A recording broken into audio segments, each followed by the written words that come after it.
So today I want to show you a few exercises that can help with patellar tendonitis. Patellar tendonitis is known as runner's knee, and it's kind of pain in the front part of the knee, either above or below or even under the kneecap. And so this exercise, these exercises are going to show how to really retrain the quadricep muscles to stabilize the knee and help prevent this awful tendonitis. So our first exercise is called reverse Nordic, and you can use the side of your bed or an ottoman, works really well. A couple of key points here is we want our feet off of the edge, so that way really just on top of both of our knees.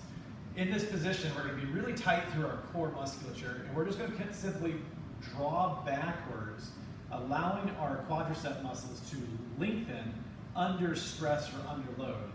And we're just going to kind of repeat this several times. Even those that have patellar knee pain actually will find this exercise usually quite tolerable, particularly if they can do it on a softer surface. So again, we're just going to repeat this, just kind of bring it back as far as you can.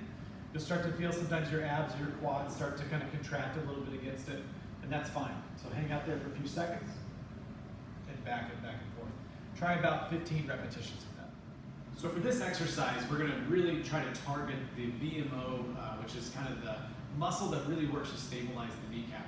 So we're in this high kneeling position. I've got one leg out in front of me, my hip and my knee are both at 90 degrees.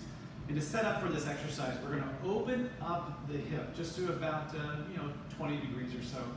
And the back leg is going to inter-rotate, kind of bring the heel inward about 15 to 20 degrees.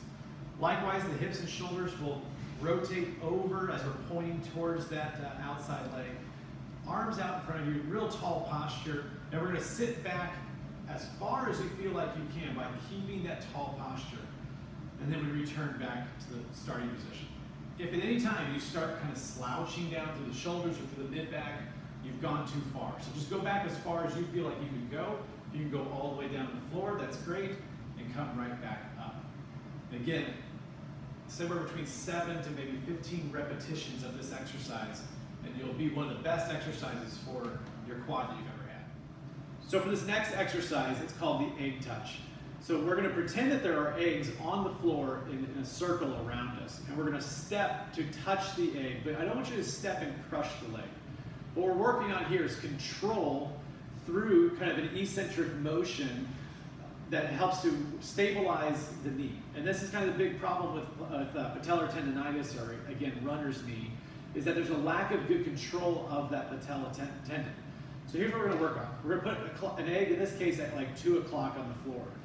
I'm going to stand on one leg, knees a little bit slightly bent, and I'm going to reach across them with my other leg and lightly touch the egg and return back to my starting position.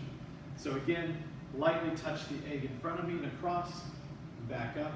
And I'm working on control of, in this case, my right knee. I don't want to see it slamming inward. I don't want it going outward. I want it to just kind of be in a natural form as I bend and touch.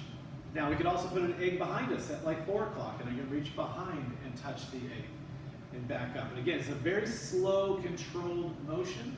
We're not stepping and landing on the egg. It's just a nice little light touch.